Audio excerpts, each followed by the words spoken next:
Kalau Tuhan buka pintu hidayah, tuan-tuan pegang elok, jangan tinggal dah. Ada di kalangan kita dah mula nak jinak, nak baca Quran, nak semayang, baru nak mula nak tinggal. Pegang elok bang.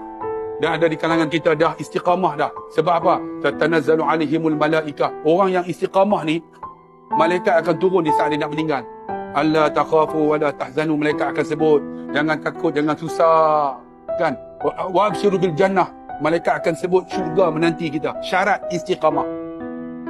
Kena istiqamah berterusan sampai penghujung hayat kita. Kerana apa? Kerana kita tak tahu saat kematian kita. Sebab tu tuan-tuan jangan tinggal tuan-tuan. Apa dia selain daripada astaghfirullahaladzim? Tuan-tuan jangan tinggal apa?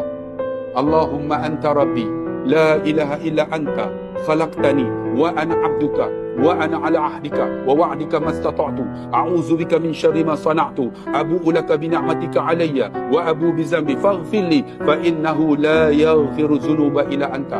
Inilah penghulu segala istighfar. Siapa sebut sekali, setengah ulama kata seperti dia sebut 1000 kali. Istighfar. Tuan-tuan, astaghfirullahaladzim kena sebut 1000 kali. Sebut yang ni macam 1000 kali. Sebab apa? Orang yang istighfar esok di padang mahsyar akan dibentang segala apa kita buat. Tiba-tiba maksiat kita diblank. Kerana apa? Dengan taubat yang kita buat, kita sebut.